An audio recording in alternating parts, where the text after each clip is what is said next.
afternoon, everyone. Distinguished guests, esteemed colleagues, students, research scholars.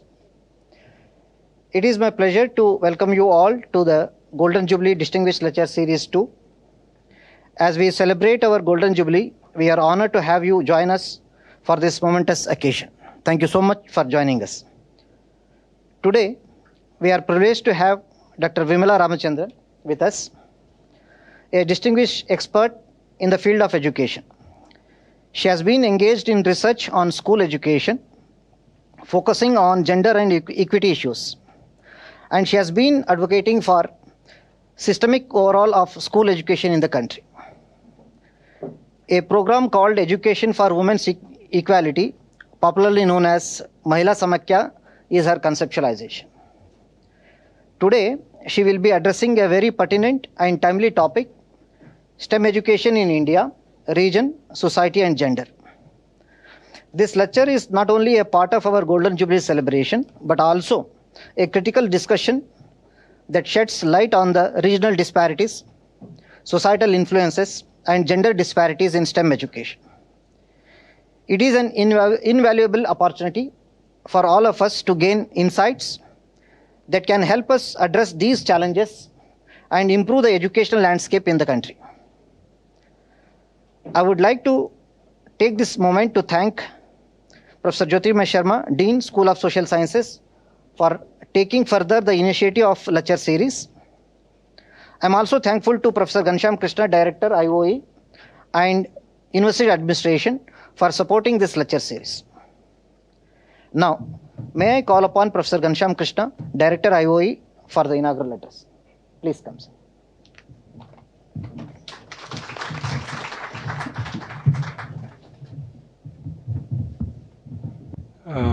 Good afternoon, everyone. Am I audible? Yeah, okay. Dr. Vimala Ramachandran, Professor Jyotirmaya Sharma, Professor Madhusuan, all colleagues who are sitting here in the audience. First, I would like to thank Dr. Vimala Ramachandran on behalf of the university for accepting our invitation and coming here to deliver your lecture. We are most honored by your presence here and look forward to your lecture. I'm supposed to give an inaugural address, but Professor Sharma didn't tell me what it meant. So I'm going to talk a little bit about what the institution of eminence actually means and why it is important for us to have these kinds of academic interactions. So the government of India has invested, as you know, as many of you know, invested a lot of money in the university when it accorded its status of institution of eminence. And this is public money and it should be spent for public good. So it is important that we all understand this, and it is how we actually spend the funds that are allocated to us is a matter of intense scrutiny, review and monitoring, constant monitoring. As I speak here, about a couple of hours ago, we got a phone call from the UGC saying that there are a couple of parliament questions about how the IOE is doing, not just in the University of Hyderabad, but all IOEs in the country. So we have to now submit a response, and there's a lot of data that we have to do. This is a very frequent thing that is happening. So it is important for all of us to understand as stakeholders that when we get this kind of status, it is very unique in the university system. And the outcome of what the government has actually awarded us is an extremely important thing for us to work towards.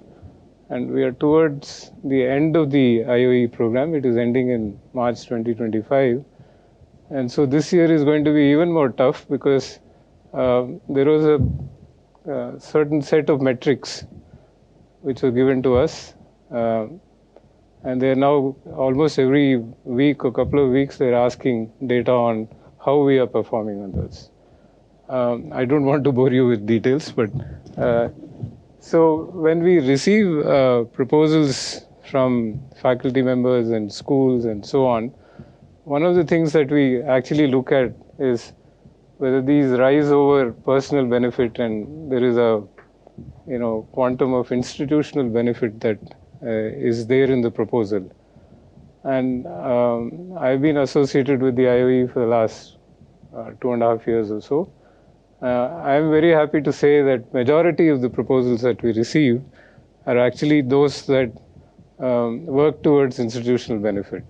So when about a year ago, Professor Jyotirmaya Sharma came to discuss this proposal, it was very clear. I mean, it didn't need much discussion. It took about half a minute for us to decide that this series of lectures has written, has institutional benefit written all over it. So I must congratulate Professor Sharma and his team for conceptualizing this.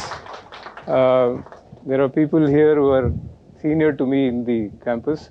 I've been here for 24 years, but I see some people who are more senior to me here. In the last 24 years, I have not seen anything like this, which has been sustained over a period of a year.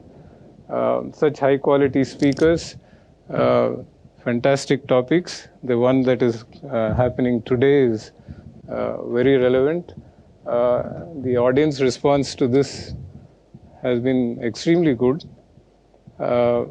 Because of the sort of unproductive work that I do mostly, I am not able to come here very often, but I listen to the YouTube lectures and they're all extremely very nice, and I have learned a lot.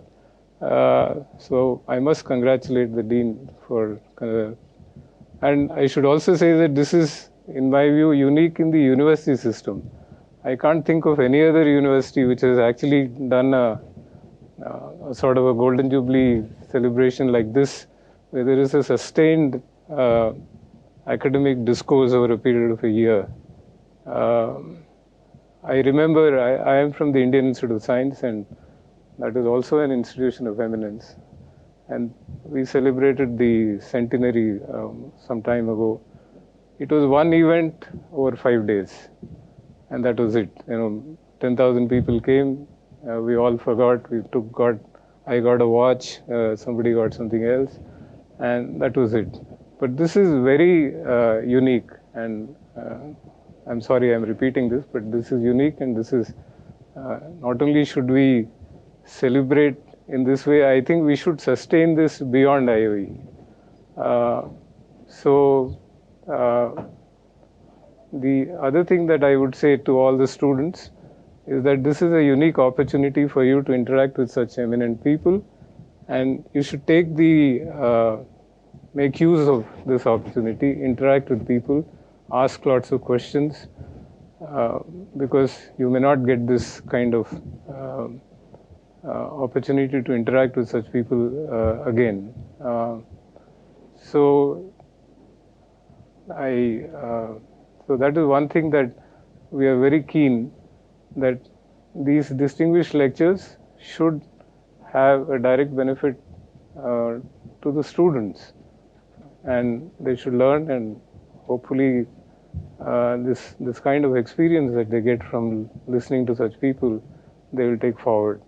So the last thing that I would like to say, I would like to suggest, if you don't mind, is that there are many lectures that have happened over the past year. If possible, please bring out a volume, which is, I don't know if there are copyright issues and things like that, but if transcriptions can be done and you can compile, this will be a nice contribution to not just to the university, but the rest of the community. So I would like to, and IOE will, if you do it in the next 6 months, IOE will fund it. Yeah. So that is a promise from my side. So thank you very much for having me and listening to me, and I wish that all of you have a great learning experience, interactive sessions, and fruitful time with the distinguished lecture series. Thank you very much.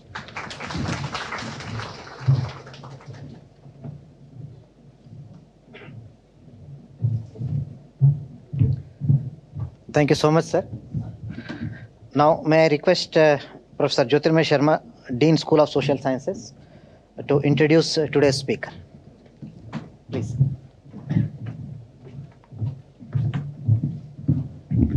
Good afternoon, everybody. Thank you for coming this afternoon.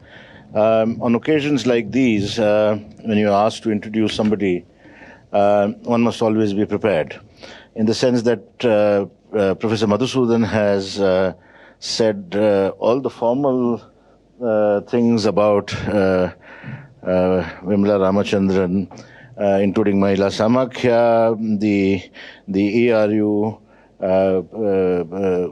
institution, and so on and so forth. So how do I introduce somebody as eminent and as wonderfully erudite as our guests this afternoon? So there's a second form of introduction, and this is what I'm going to do. And so here it goes.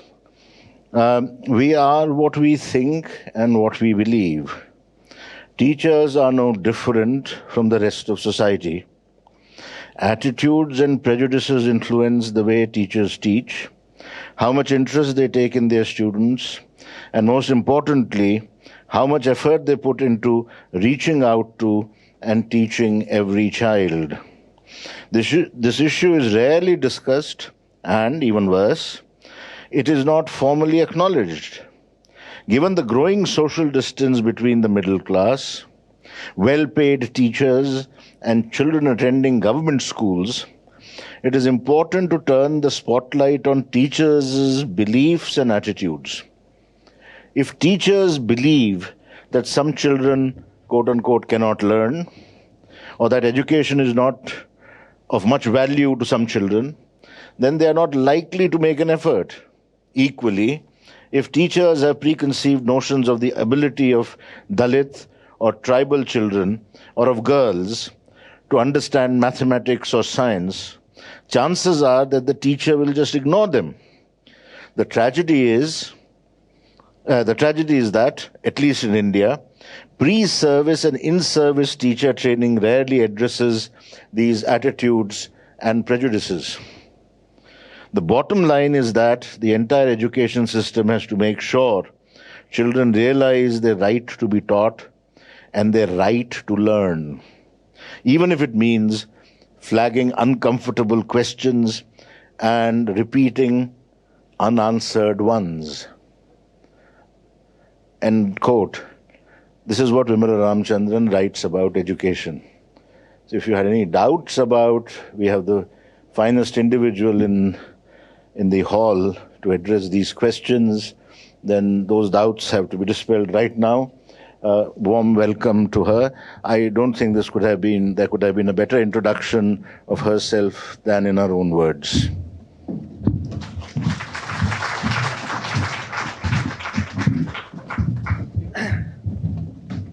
Sir, thank you so much, sir. It seems sir is prepared for a formal introduction, but I steal some of the portion of the introduction. But he was well prepared for Plan B, it seems. And Plan B was much better than the formal introduction. Thank you so much for your introduction, sir. Now, please join me in welcoming today's speaker, Dr. Vimala Ramachandran. Please.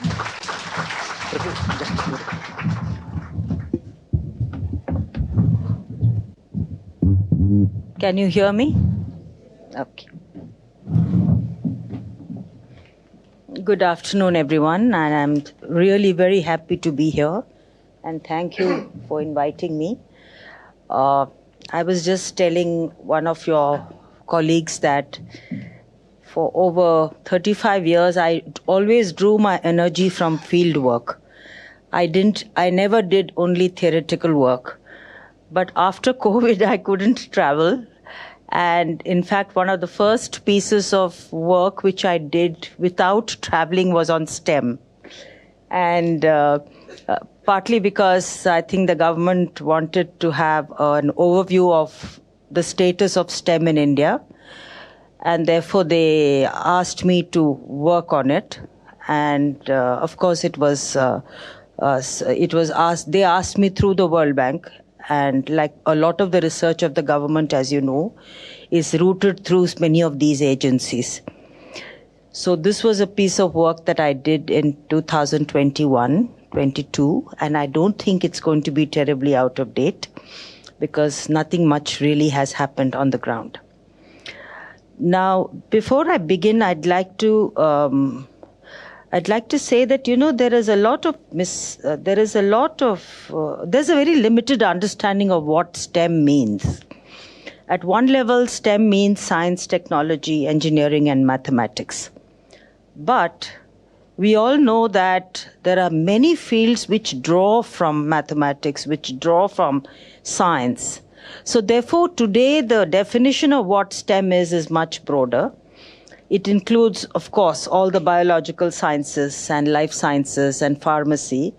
But interestingly, there has been a sort of a blurring of boundaries between STEM and non-STEM. Because even if you're working in communication, even if you're working in any other field, your need to use technology and understand technologies becomes so important that the narrow definition of STEM actually doesn't meet our requirements these days. We really need to go into a much broader definition. So therefore, STEM today also includes data analytics, a lot of it, all your programming, which happens, machine learning, artificial intelligence. Of course, most importantly, if we have to be prepared to mitigate the changes of climate change, we need to do a lot of work which has to do with life sciences, the earth. So therefore, whether it is botany, whether it is understanding the environment, whether it is anything else which is related to it, and some of it may not be strictly science, but the way human beings have interacted and interacted with nature, and what are the implications that we have today. And so therefore, if you ask me in a nutshell what a STEM education should inculcate in a child or in children or young people, it is problem solving, it is critical thinking, it is also ability to use evidence in order to make one's argument. The evidence could be qualitative evidence, it could be quantitative evidence, but the use of evidence, to logically use evidence in order to make your point. And very often we feel that this is only done in the science disciplines, which is not true. A lot of this kind of evidence use is happening, has always happened, even in the social sciences. And there's another aspect which is normally not included in science, but if you if you look at all the recent or not so very recent, since the Second World War, science is closely linked to ethics and societal values. So you cannot really separate science from ethics and societal values. Therefore, what STEM includes in the broader sense has got a lot of implications for school and higher education at all levels. And therefore, we really need to reimagine curriculum in today's understanding of STEM. There's another aspect which many people talked to me and in fact wrote to me after this report was made public, was that there's something called a STEM mindset. And I hadn't honestly not heard of it when I was writing my paper, but essentially it means that essential to articulate the STEM mindset which needs to be inculcated. What is that mindset? It is really to work in an interdisciplinary manner, using critical thinking, using evidence, and so therefore you either have a STEM mindset or you don't have a STEM mindset. So developing that STEM mindset is also very important. So it's not just STEM as subjects, but STEM as a mindset, as an approach to problem solving. For instance, asking questions, answering questions, searching for answers, looking for evidence, analyzing the evidence, all this is part of STEM or a STEM mindset. So now that I've sort of made broadly clear what STEM is, let me go on to there are a few factors that we need to keep in mind in India. You see, India is a very complex country. And when I was told to talk about STEM, one of the things that really they kept telling me, there must be a lot of gender differences. Oh, there must be regional differences. But I want you to understand the nuances in this. For instance, gender differences are not as severe as rural-urban differences. If you look at net enrollment ratios in higher secondary, the difference between boys and girls is not as severe as difference between urban and rural areas. So let's not look at gender only in terms of girls and boys. For instance, the NSS 75th round, as we know, we had a lot of dearth of data. We are still talking about NSS 75th round. See, the net enrollment ratio of a rural male is 40%, 40.3. Rural female is 39. But an urban male is over 55%, an urban female too. So what are we saying? That where you are located makes a lot of difference as to whether you have access to schooling or not. Similarly, gender differences are not as severe as social group differences. If you're a high caste woman, the chances are your opportunities are much higher than a Dalit or a tribal boy or girl. So therefore, gender differences among the communities may exist, but overall, when we all talk about boys and girls and just in terms of gender categories, we need to keep in mind that gender differences are not as severe as social group differences. So therefore, when you look at gender, like I always do, I look at gender within rural-urban, within social groups. That is when. So then you come to realize that among the most disadvantaged in this country today are scheduled tribe girls, followed by scheduled tribe boys. This is in terms of children finishing higher secondary. So therefore, there is a big difference. And on the other hand, if you come to an urban area, look at upper caste communities, you will find that the differences are very different.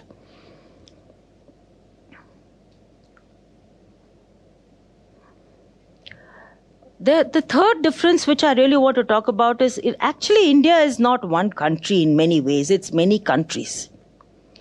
There are amazing geographical differences when it comes to STEM. You will be really surprised to note that, do you know which is the state in India which has the highest enrollment in STEM subjects in the country? It's Manipur. And nobody knows the reason why. Because nobody has gone into Manipur to do a qualitative research study to understand why is it that it is so high. Similarly, I had once an opportunity to do a big study in the schools run by the Dalai Lama. They are the refugees from Tibet. You know, over 80% of children go into STEM subjects. Why? And there I got the answer. So one of you must go to Manipur, and if there are students from Manipur, it will be very, very valuable to understand what is it about Manipur that is making so many children go into science after class 10. What I found in Himachal and in Ladakh and in places where the Tibetans live is that the one career which promises a child who finishes school and finishes to migrate abroad is nursing. So therefore, almost 90% of girl students want to do biology and chemistry in class 11 and 12. And then they want to go into a nursing program or into a medical program. And similarly with boys, they've realized that medical and allied fields is the best opportunity for them to migrate abroad. Because as long as they live in India, they will only be refugees. And the minute they go abroad and they settle somewhere, they can actually get citizenship. But I would really urge the education department here to do something about Manipur, because it's a very interesting, the data on Manipur is very interesting. Followed by Manipur is Tamil Nadu and Puducherry. The reasons in Tamil Nadu and Puducherry are very, very clear. any child who wants to study maths, science, biology, chemistry, etc. in class 11 is given an admission.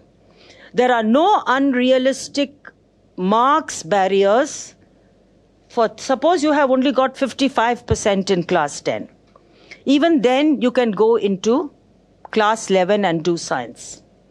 But if you come into a place like Delhi, or even if you come into Telangana, the thing is, unless you have 70% and above, you will not be allowed to enter into the 11th science stream. Even though global evidence shows that marks is not an indicator of an aptitude for science. You can develop an aptitude for science later in life. It is not essential to have that science mindset on day 1 or in class 10. So Puducherry and Tamil Nadu does not have these unrealistic marks cut off. Would you be surprised when I tell you that Karnataka is among the worst in terms of percentage of children who are actually going into science subjects in class 11 and 12? Only 20%. Why?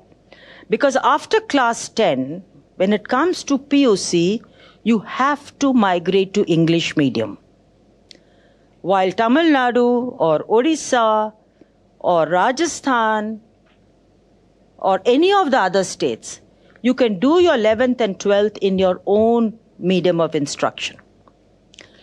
So it is a very unrealistic demand which is being made of children who finish their education in Kannada medium and they're supposed to go and do your PUC or your 11th and 12th only in English medium. This used to be the case for many years ago in many parts of India, but as you are probably, maybe you're not aware of it, but what is significant is that after the 1965 policy, in 1968 government made a policy that there should be no artificial barriers created for students to move into, at that time, class 11, 9th, 10th and 11th, and that any child who wants to do the subject should be actually given the subject. And this was made in 1968. Alongside, in 1968, they made mathematics and science compulsory till class 8. Because as you know, at that time, there was up till class 8. Then 9th, 10th, 11th is when we did our specialization. And then we moved on. So they made mathematics compulsory. They made science compulsory till class 8. Under the colonial education system, that was not necessarily the case. So it is not a recent phenomenon. What I'm talking to you is about 1968. And that they also made a policy decision in 1968 that you cannot force girls to go and do only home science after elementary education. Because under colonial rule, there used to be something called home economics and home science. But you will be very surprised to know in one of our qualitative research in Uttar Pradesh, we found that even though there is no policy level sanction, Uttar Pradesh government still allows girls in class 9, 10, 11, 12 to take home science and not take maths and not take science. Even though mathematics is compulsory till class 10. So what I'm trying to tell you is that at different points of time in our history in India, we have made very good policies. But there is a huge gap between what policy says and what the practice on the ground is.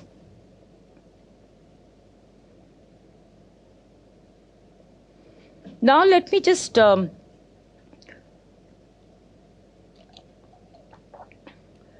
you see, professions are either feminine or masculine in India. And over the last 20 to 25 years or maybe 30 years, this feminization of certain professions have happened and the masculinization of certain professions have happened. So therefore, you have disciplines like arts. Art subjects includes language and it also includes economics. Your education will come under the arts, broadly the arts subject. Over 54% of the students enrolled in higher education are women. If you take only education departments, 64 or 65% of all those enrolled are women. If you look at nursing, it is 79%. If you look at paramedical, which is A&M and people who become those kind of rural paramedical workers, it's 55.3%. And in medical sciences overall, it is over 60% of women. On the other hand, if you look at engineering, 71% are men. This is changing a little bit. If you look at management, about 62% are men. If you look at a lot of the hospitality industry and tourism related stuff, about 80% are men, because there is still a sense of insecurity when it comes to women, unless you're working in 5-star hotels or in big cities, to get into these fields. So therefore, there is a difference between even professions. So what I want to tell you is that there is something like a suction effect, that what is available in terms of the job employment is what directs children to decide what stream they need to take after class 10. Some children will end up taking science because they have their eyes on something. Like I gave you the Tibetan example. They have their eyes on becoming a nurse and migrating abroad. So therefore, they will all go in for physics, chemistry, and biology.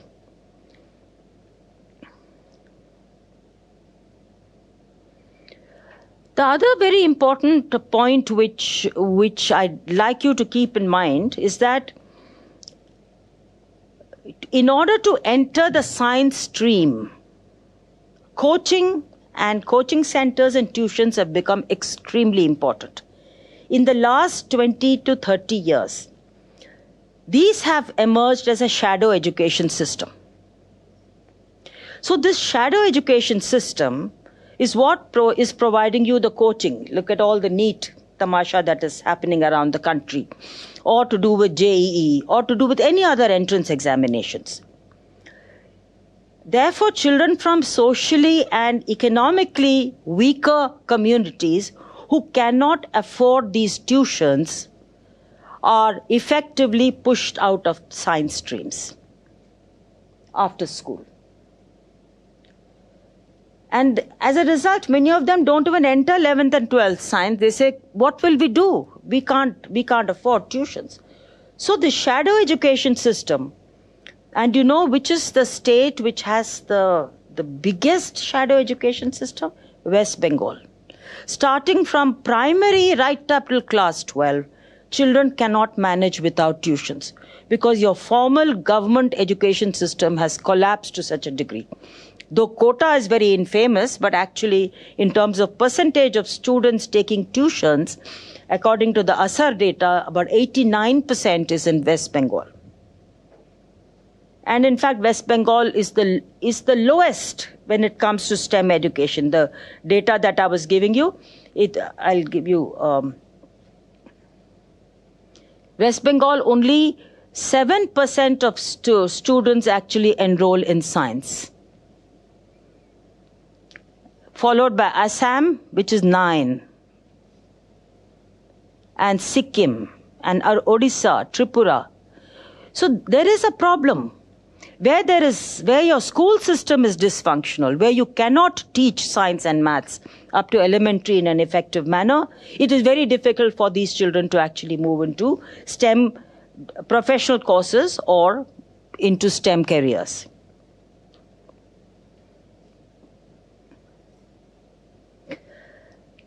Some people say boys and girls don't do the same when it comes to maths and science.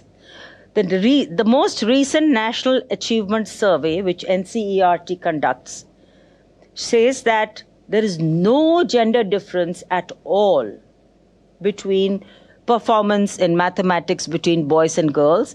In fact, girls have done better in class 8 than they have done than boys. So there is this mindset saying, nahi, ladkiyon ko nahi aata hai mathematics. And your NAS results, which is the national assessment test, which will tell you that there is no differences at all. When it comes to language, girls are doing better.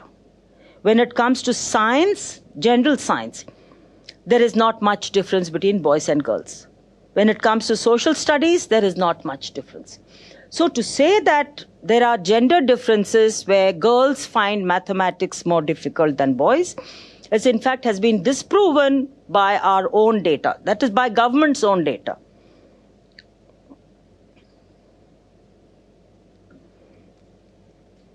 So now, if we know that there is no inherent difference between a boy and a girl, you will agree with me there is no inherent difference between a scheduled tribe child and a upper caste child. There is no inherent difference between a scheduled caste child and an upper caste child. It's all about opportunity. It's all about the quality of teaching learning that happens in the school. It's all about the kind of support that you can get. The minute you are in an urban middle class setting, you also have the opportunity of tuitions, which many of our scheduled caste and scheduled tribe children living in rural areas do not have.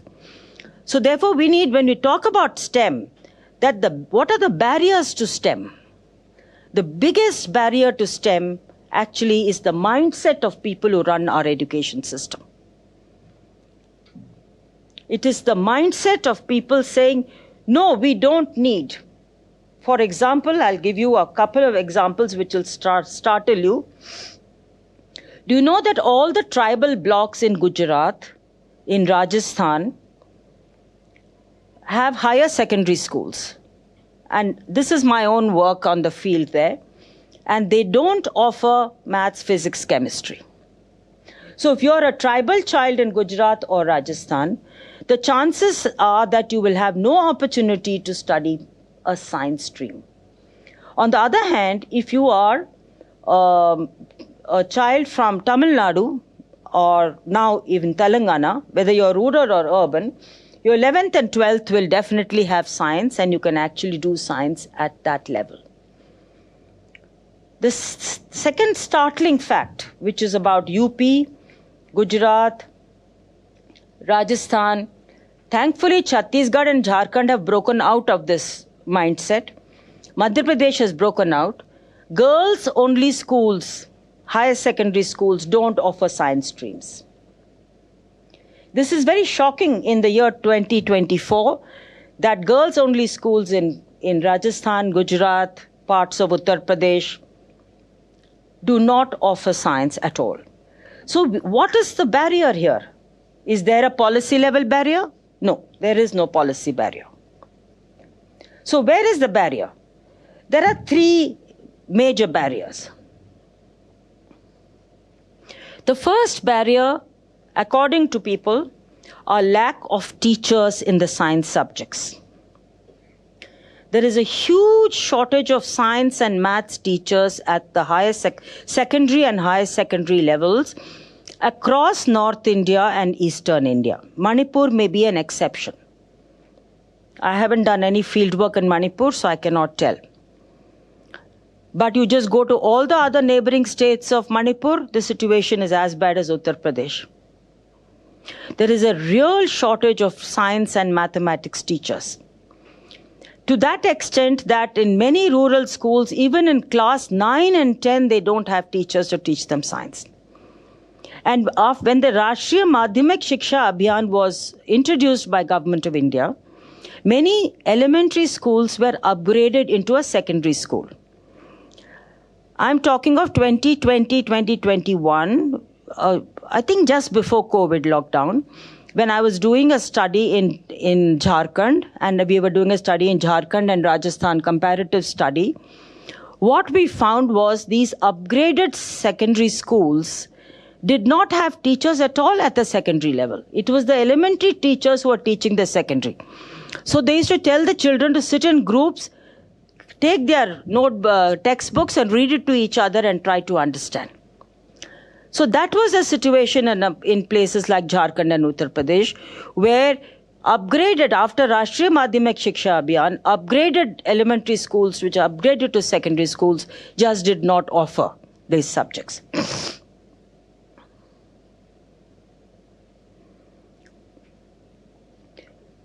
Let me now change tack. You must be reading a lot in the papers. Yeah. Is that many of our students are unemployable. Have you been reading this? That there are students coming from engineering institutions, coming from medical institutions, from nursing institutions, from teacher training colleges who are unemployable. I think we need to understand this whole notion of unemployable.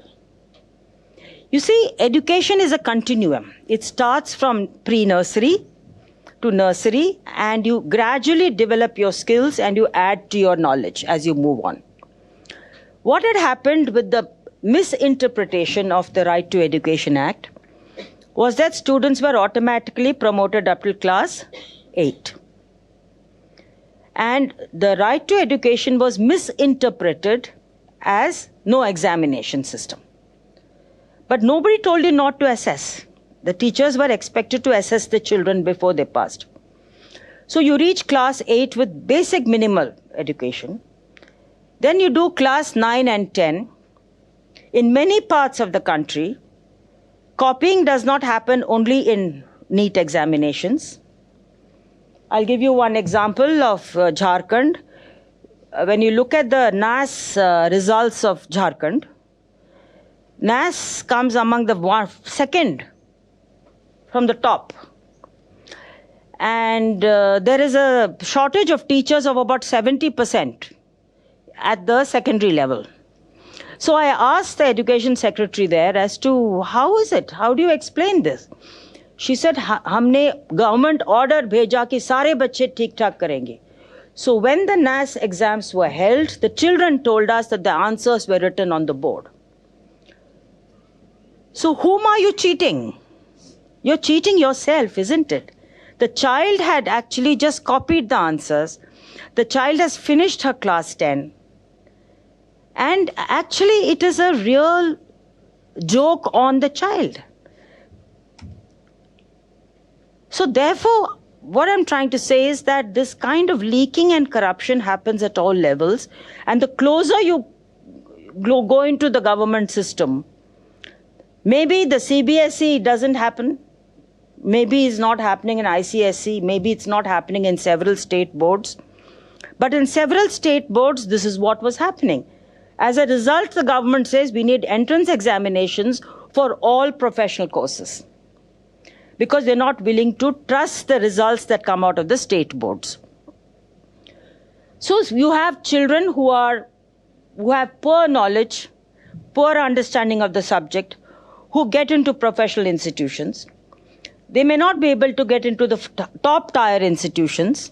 At least I know for among teacher training colleges that there was a time when there were many shops, one-room shops which are offering you B.Ed degrees and things like that. So you pay for it and you get the degree. Can you blame a child for doing that? So therefore there's something wrong in the system. The system is rotten from within. That in order to show that our children are doing well, we actually encourage them to copy. And so these children move on to higher education. They probably somehow manage to get a degree. As a result, their subject knowledge is very poor. But there's another side to it also. When you look at all the newly private medical colleges, engineering colleges, ITIs, there is a huge shortage. You know, there is a shortage of about 60% of faculty in ITIs which are run by government in India. There are no faculty. So what are these children doing in these ITIs? What are they learning? So obviously when they get out of ITIs, they will be unemployable.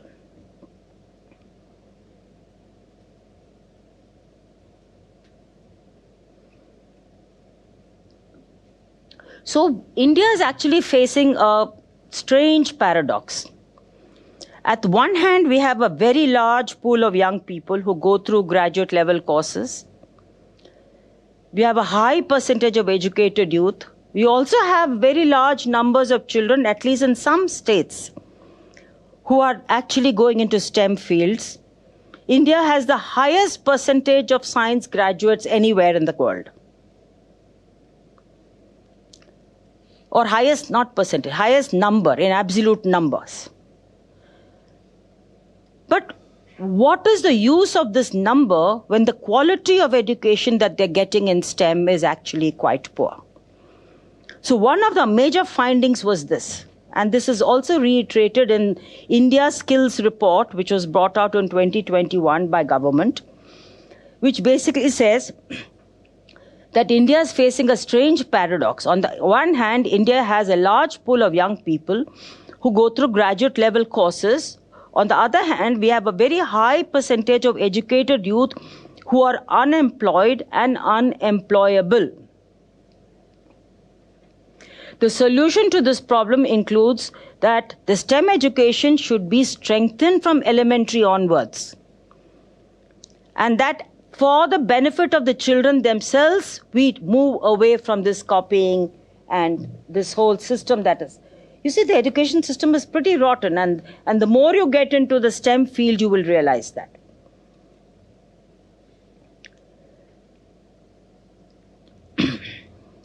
The second paradox which I want to talk about is that there are more science graduates among women in India than there are men. But the paradox is, despite that, the work participation ratio of women is very low. There is a very large percentage of science graduates, women, who are not seeking employment. They're not unemployable. They're not seeking employment.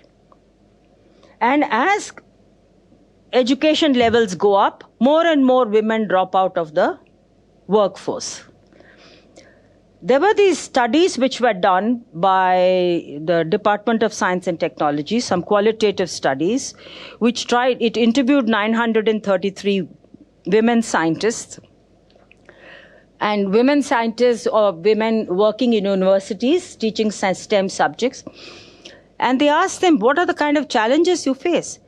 They said, many of our colleagues actually drop out after having the first child, because there is no childcare facilities in most institutions. Secondly, wherever there were housing, for instance, there was this Indian Institute of Science case where they had one, because many of the people have houses within the campus, the women were able to deal with it, manage the profession and the family. As a result, it is because of the lack of support system. Please tell me when my time is up. Because of the lack of support system, that many women actually drop out.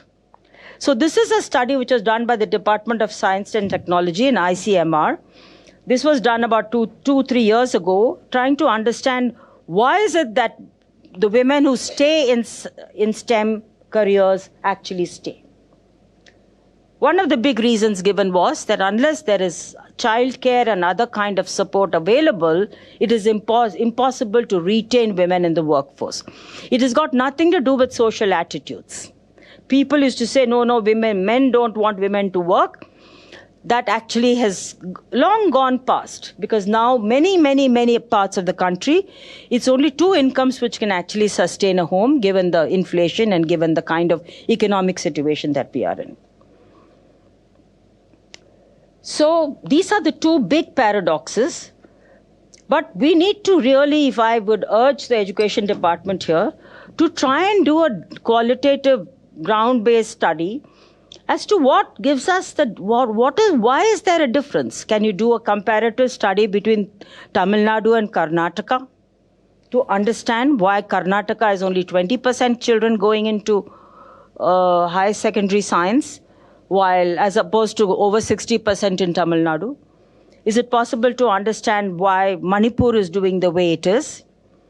Why is it that the topmost states are Manipur, Tamil Nadu, Madhya Pradesh has started doing very well? Okay, but the gap after Tamil Nadu is very high. From 60, it comes down to 40. Then you have Chhattisgarh, which has started doing quite well comparatively. These are all comparative statements. They're not absolute statements. Because in Chhattisgarh, only about 35% of children are going into. Jammu and Kashmir could also be a similar reason as I told you about the Tibetan thing. Kerala and Maharashtra. The bottom 7 are West Bengal, Assam, Odisha, Tripura, Nagaland, Meghalaya, and Arunachal Pradesh. And the middling are Jharkhand, Rajasthan, UP, Gujarat, Haryana, and Karnataka. And I would be really happy if any of you do take on this challenge to find out what explains the difference between these countries. The second area where I do feel that you can do an excellent piece of work, or all of us need to do, is that yes, there are subject teacher shortages. Okay, there are shortages of mathematics teachers, there are shortages. But these subject teacher shortages are very regional. There is no subject teacher shortage reported in Karnataka, for instance. There is no subject teacher shortage reported in any of the 4 South Indian states, or 5 now. Okay? There is no subject teacher shortage in Goa or in Maharashtra. But there is huge subject teacher shortages in all over North India. The entire Indo-Gangetic belt going to Rajasthan and Gujarat. Gujarat in many ways is as educationally backward as the rest of the Hindi belt. So maybe we need to try and understand why. Is it because one of the reasons I found that in Rajasthan, if there are 100 B.Ed seats, only 10 are given to science graduates and 90 are given to other subjects. So when I asked them why, they said because of the demand. I said, but there is a huge demand for science. But no, but 10 and 90 is what they go about with. There is no logic. There is no policy level logic at all.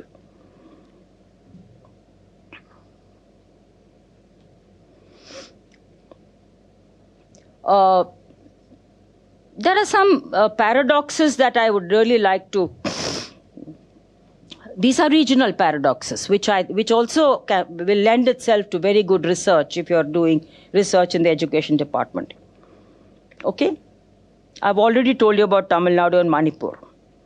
But Madhya Pradesh has the highest gender parity index in the scheduled tribe communities of equal number of girls and boys entering the science stream. I don't understand why. It's very interesting that why is it that in Madhya Pradesh there seems to be very little gender gap in scheduled tribe children actually going up to science in higher secondary.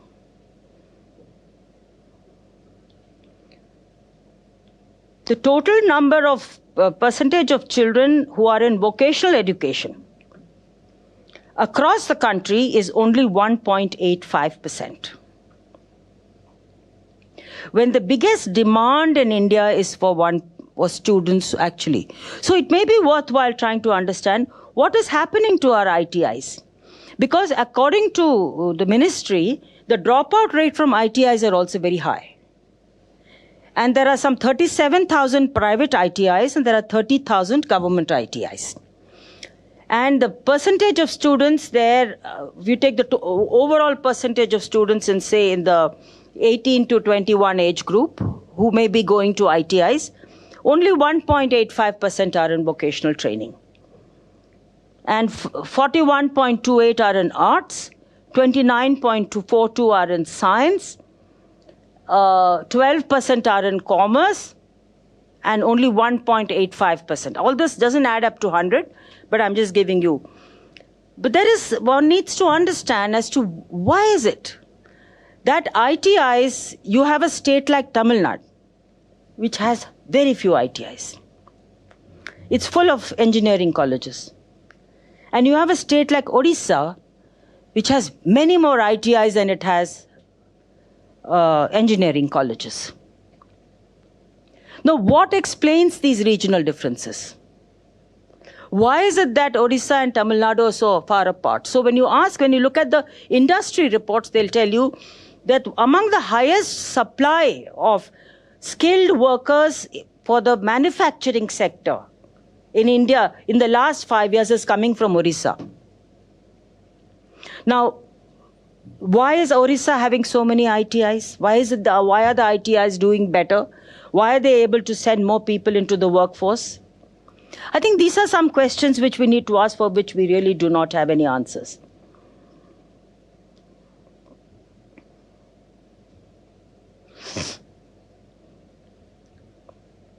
I would like to share with you, I'm sorry I should have done this a little earlier, but I actually summarized the insights from this ICMR, National Science Academy, and Government of the Department in Science and Technology studies as to what are the important insights. So they say there have been no policy level restrictions, official restrictions in women entering science careers. But the fact is, over 18% of women in science careers are unmarried. Mid-career or mid-education break remains the main area of concern because re-entry after break is not allowed. So if you are a science person, you're working in a pharmaceutical industry and you're doing very good work, you've taken 3 years break because you had a child, you cannot enter again. Okay? Over the years, many more students from non-metros and smaller towns are entering science education and professions. However, it is only possible if higher secondary is permitted, is an English medium. Because they feel if they do higher secondary in the vernacular medium, the chances of getting admission into BSc or something will go down. Research in science labs requires students actually staying back or workers staying back late for lab work. And people with families and women with families cannot do so. They say sexual harassment and overt and subtle forms and innuendos have also was cited as one of the reasons why several women found it very uncomfortable. Professional networking is not possible because most of professional networks are male-oriented. And the last one are most of the women in science careers are from forward castes. There are hardly any women, I'm not saying it's zero, there are hardly any women. So these are some areas which it's not, there are research, in small bits and pieces. But it's important for us to. So what I would like to now conclude, because I think I've gone on for a long time, what I would like to conclude and tell you is that when you look at STEM, STEM is not something which is so different from the rest of education. But STEM requires a very concentrated effort in improving mathematics and science teaching starting from elementary school. Unless you do that from elementary level, you're not going to actually improve at higher levels. We need to neutralize both caste mindsets and patriarchal mindsets. Because there is a caste mindset. I have done this big study on inclusion and exclusion, which was also done for MHRD, which many teachers in these 9 states we covered, they said, "Arey ST bachcha hai, usko mathematics to aayega nahi, to rehne do." I said, how do you do? So what the quotation which Professor Sharma read out, it came out of that experience of mine. Because when teachers have that mindset, that ye ST bachcha hai, isko math nahi aayega.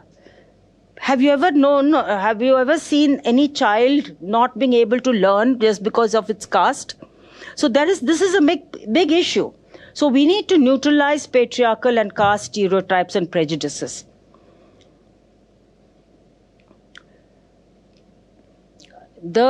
India has a very long way to go before we can say India as a country can actually promote STEM education. Even though we may be much better than many of our neighboring countries, but that's not saying much.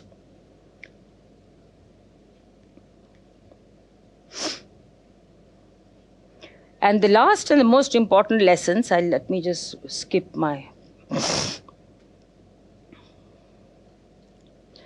You see, there has been a huge discussion on privatization. That private schools kar do to sara problem solve ho jayega. People have been talking about voucher system. It's true. The private unaided schools, over 80% of them offer science stream. But only 50 to 60% of government higher secondary schools taken all over India offer the science stream. So what do we need to do? Do we need to strengthen the private sector, or do we need to strengthen the government sector? What is the writing on the wall? The writing on the wall is very, very clear. We have to strengthen the government system when it comes to higher secondary. The classic case is Gujarat. In Gujarat, up till class 8, the number of government schools are very high. From the minute you move on to high school and secondary school and higher secondary school, the percentage of government schools come down and the percentage of private aided schools go up.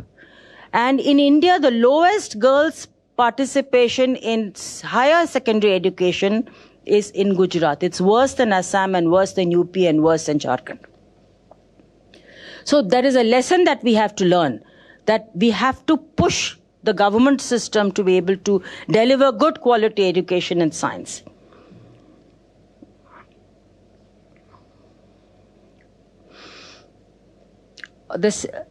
The second very important point is there is a huge demand for scholarships and financial support for children from socially and economically disadvantaged communities to pursue science.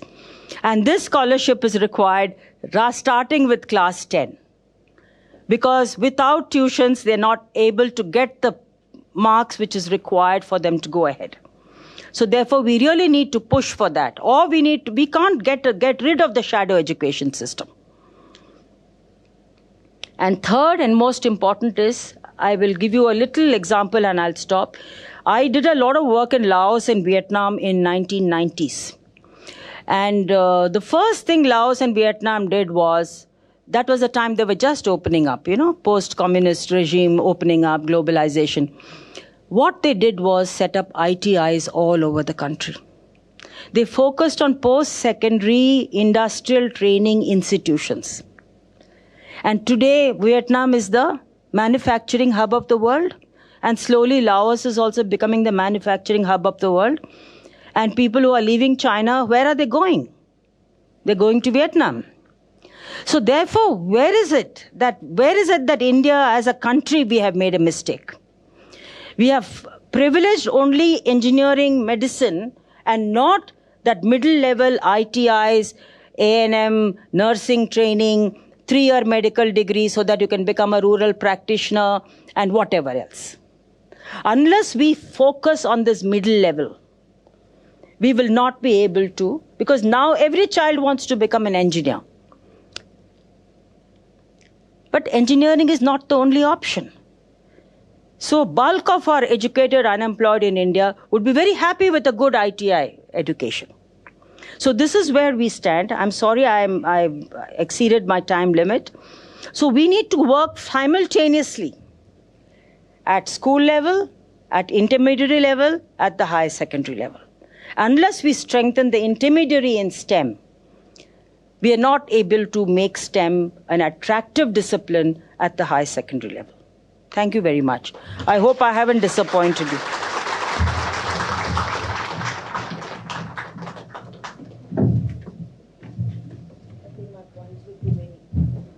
Thank you so much, madam. Exceeding time limit is worth, I thought.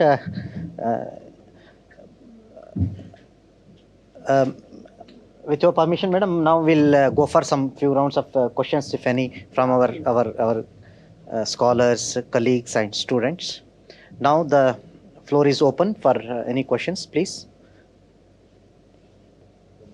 So, ma'am, you talked about this, you did your fieldwork in UP and Jharkhand. You talked about this unemployment and shortage of teachers, ma'am.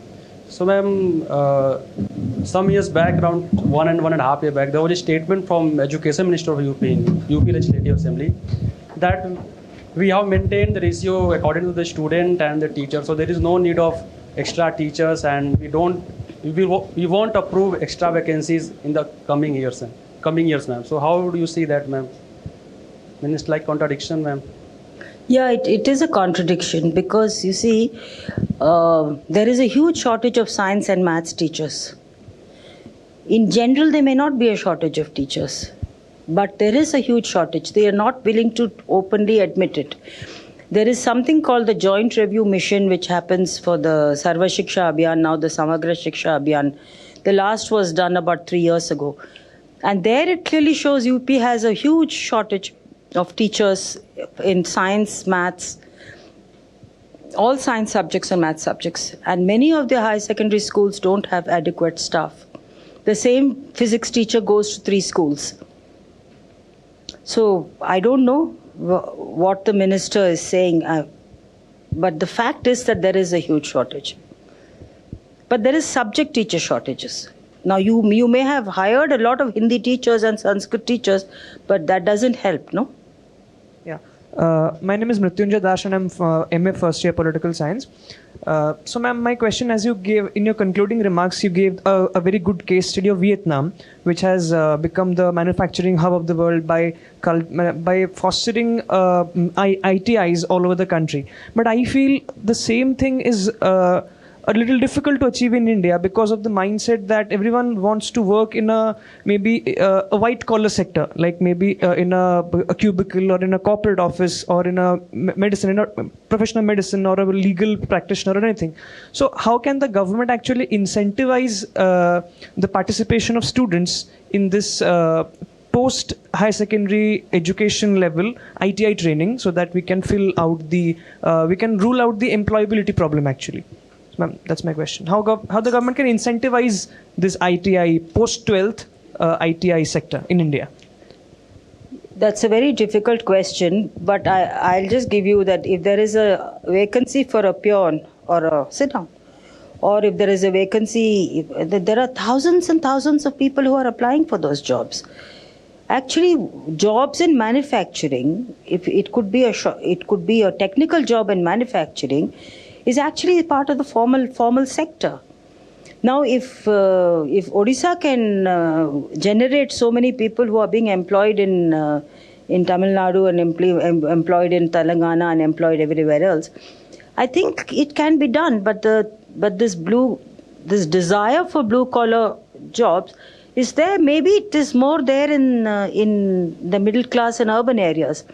But I'm not so sure when you're given a choice after college that they will not. Why are so many children in Orissa then going into it? Is it because they feel that they are, or for instance, Haryana has many of the ITIs. Haryana ITIs are basically children coming from the neighboring states that are but they're full. That's why Maruti will go and hire, because I'm part of an NGO called Itasha. We do the skilling after they finish the ITI to make them job ready. Most of these students who are in the Haryana ITIs who go and work with Maruti or whatever they do, they all come to us for the 6-month-long program to improve their English skills, to improve their computer skills, because now even manufacturing requires use of a computer. So it's not that there is a shortage, but those are very few good ITIs in the country. They are private sector ITIs. Hello. Good evening, ma'am. Myself, Rahul.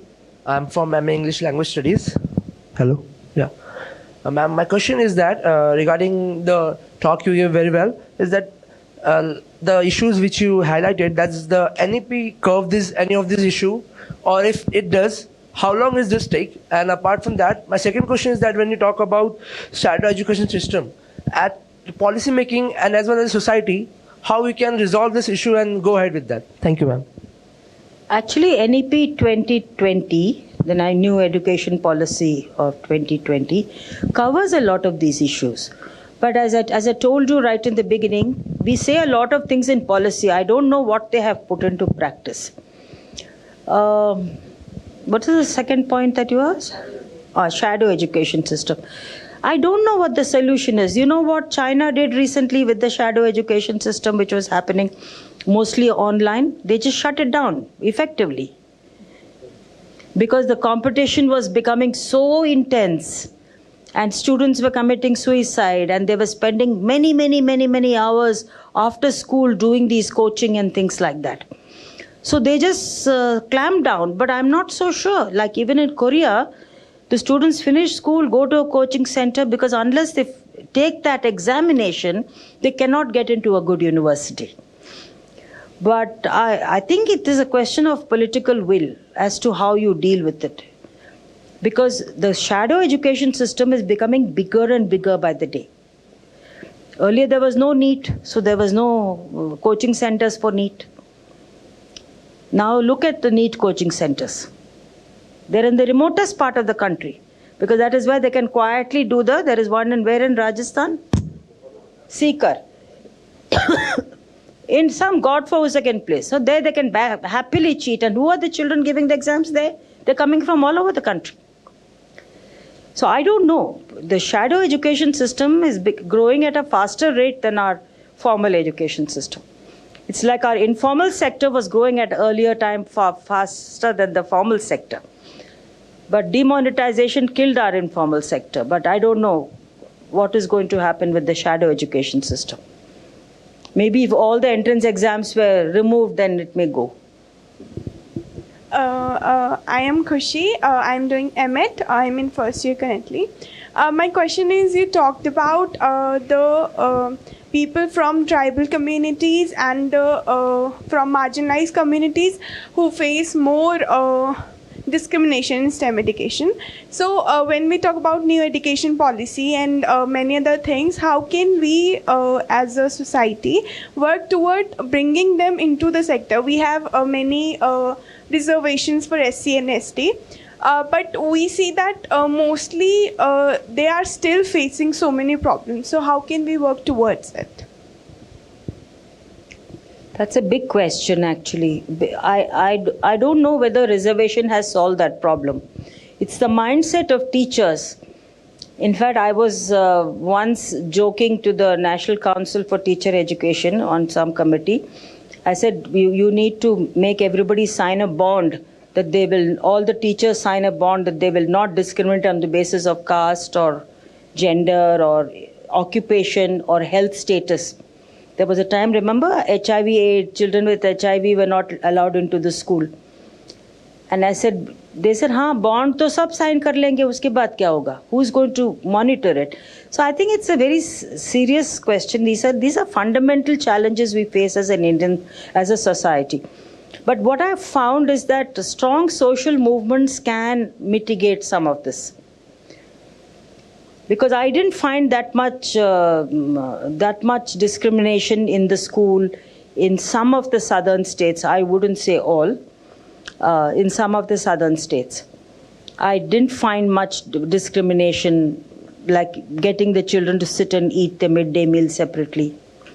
There's an article of mine in EPW on why are Dalit and tribal children. It's called, it gives you state by state as to what kind of discrimination happens. But some of the discrimination can be mitigated by government action. But are you willing to do that? Are you willing to go and put a case? Is a parent willing to go and put a case against a teacher who has discriminated? If one parent put a case, then maybe... Anybody from Manipur here? Wow. What is the secret of Manipur? Tell me. No, don't tell me about, I know the recent days it's been very tragic news. Yeah, but in terms of how many access to...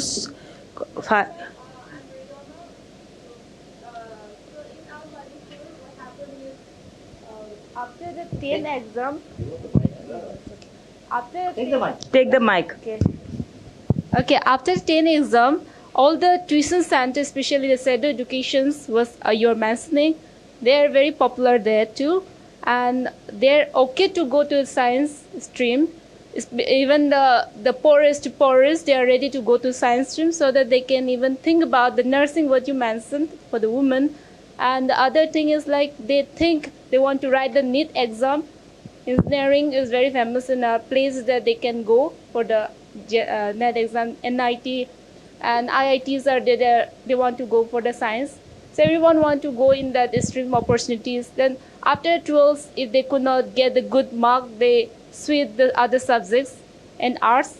That's happening. So right after 10, all the parents wants to their children to go So to the... there are no marks barriers. Anybody No, can... yes. You mentioned about the marks barrier of 55%. Even the 45, if they got in the exam in 10 exam 45, they can go. See, that's what Tamil Nadu also does. Even if you get 45, you can go into the science stream. Yeah, that's Very happening. good. Which department are you in? Okay, I am from anthropology. Okay, very good. Thank you. It's a very interesting phenomena. Hi, I'm Bhavani. I'm actually a former engineer. Now I'm pursuing my master's in history. Something that, like, it's more of an idea that I want to bring out. I think the way you define STEM, that's how STEM should be in principle, right? Like critical thinking. But I think practically the way STEM is implemented, leave rural because I don't know anything about that. But even in urban, you rarely see these skills as something that is brought out in STEM education. Most of STEM education largely involves rote learning. And this is not just at the higher secondary level, it's also something that you see in a proper graduate level degree. So I feel like that's one big roadblock because of how education is seen as a stepping stone to a job as opposed to education for education in and of itself. That's one. And two, I feel like people's perception towards STEM is not the way you defined STEM as something for critical thinking, but rather as something that helps them get a job. So if people are not even looking at this for what it stands in principle, how can you expect it to be implemented in principle ever? I think that's a very good comment. There are no answers to your question, really, honestly. But rote learning is an issue. Even in medicine, there is a lot of rote learning. They actually learn on their feet later. We'll have one more question. Ma'am, good afternoon, good evening, ma'am. I am Prabhakar, studying MEd. So, ma'am, thank you for enlightening us with the theme on STEAM education in India. So, my question, ma'am, we mostly discussed about boys and girls, their percentage and ratio, their growth in STEAM education. So, my question is that what about the third gender?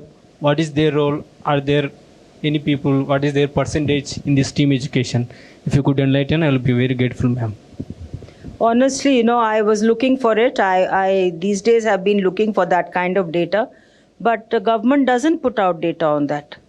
So it's very difficult for me to, in fact, even in another seminar I attended a couple of years ago, they asked this question. I said, but the data is not available. Where do I find it?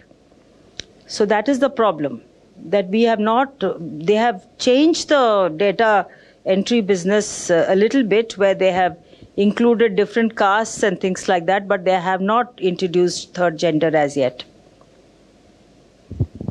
Hello, ma'am. I am Dasrath. Yeah, last question. I am Dasrath and studying history at MA History Department. And basically, I am from Rajasthan. I saw in Rajasthan from my childhood, we have a very less number of girls students in our classes after 8th class, in private and government schools also.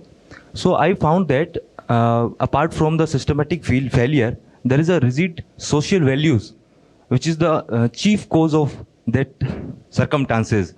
So as a student, what can we do for the issue? How can we deal with it? Thank you. I know Rajasthan has a very low transition rate among girls after class 8. It's improving every year.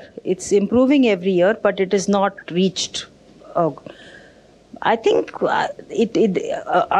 anything short of a social movement is not going to help. But I must tell you one thing.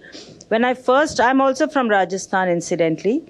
When I first started working in Rajasthan in the 80s, to now, I find there's a huge difference. Many more girls in rural and urban and peri-urban areas are attending school.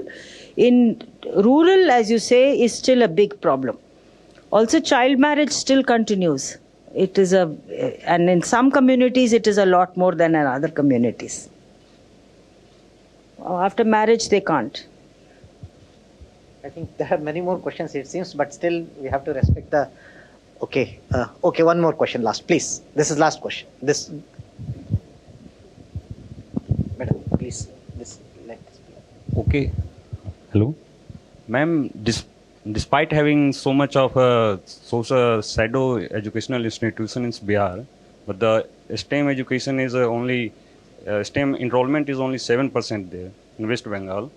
What's the reason of this disparity? Actually, West Bengal is a very strange thing, because there was a time pre-independence and right up till 1960s where the education system in West Bengal was much better than most of the other states in the country. But it is really surprising that the total enrollment in higher secondary in STEM fields is only 7 to 8%. It's the worst in the country. And that is another area I think you may want to do some more focused field work. Is it that children who want to do STEM just migrate and go elsewhere? That is from the middle classes. And the rural don't. So there is a problem. Like in the West Bengal also has a huge problem of not having rural doctors. And those kind of problems you must be aware of. But I have not seen any qualitative study which explains why West Bengal is like this. There may be a political answer to it, that 30 years of CPM rule government actually destroyed your education system there, right from below. Maybe that's why it is. And it has the biggest shadow education system.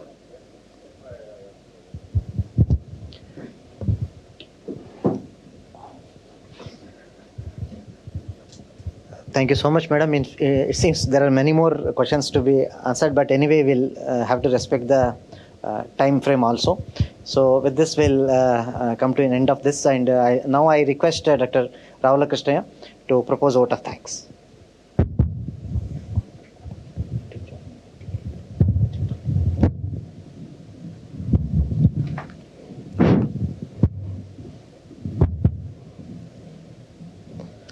Good evening, everyone. So first of all, I very much thankful to distinguished speakers on the dais, and also there are many learned senior people from different departments and different schools and from outside also. So first of all, it's a great privilege and honor to extend the vote of thanks on behalf of School of Social Science and Department of Education and the University of Hyderabad. So everyone present here today in the occasion of Golden Jubilee Distinguished Lecture Series. We have had the rare opportunity to listen to a truly distinguished lecture, and we are deeply grateful for the time and effort and the knowledge shared with us by great Professor Vimala Ramachandran. So firstly, I would like to extend our sincere thanks to our madam. Your insights into STEM education in India, region, society and gender.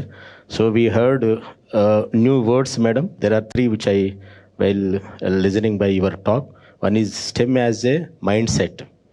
So another one is 2-3 things. India is not a one country, is the many. The other things inherent to difference of the childs of the upper and lower and scheduled tribe and scheduled caste. So thank you, madam. Have been incredible, enlightening and thought-provoking. So your expertise, we know, madam. So before announcing this lecture, everybody, I suggest all of my students, just you read about the tomorrow speaker who is going to give the distinguished lecture. So we found that your authority on early child care education and other areas also. Thank you, madam. Your expertising and elocution have not only broadened our understanding, but also inspired us to develop deeper into this fascinating subject that is STEM.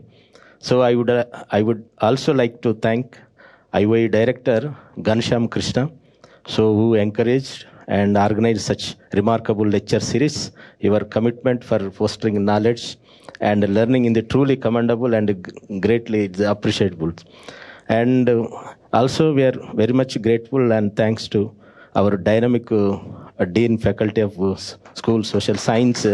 So we supporting has been invaluable in making this event a reality. So your contribution and your support and encouragement and promoting educational and intellectual pursuit in the highly valued, sir. Very much thankful, sir. And also I grateful to our HOD, who is putting a lot of efforts, made this event successfully, Professor Madhusuan, sir. And also behind the screen, there are many people involved in this program. So their commitment, all the volunteers, your hard work and dedication behind the screen have ensured the smooth execution of this event. Thank you for your tireless efforts and coordination. Finally, I would like to thank all the participants and audience from different places, different departments and schools, even from outside. So IFLU, Dr. Vijayalata and Manu, nearby our institute, Maulana Azad National University. And so your encouragement and your engagement and enthusiasm are what makes event like this successful. We hope you found the lecture series as enriching and inspiring us with this program. Once again, thank you all for being a part of this distinguished lecture series. We look forward to more such enlightening sessions in the near future. Thank you, one and all. So I request all of you, please join high tea that outside. Thank you.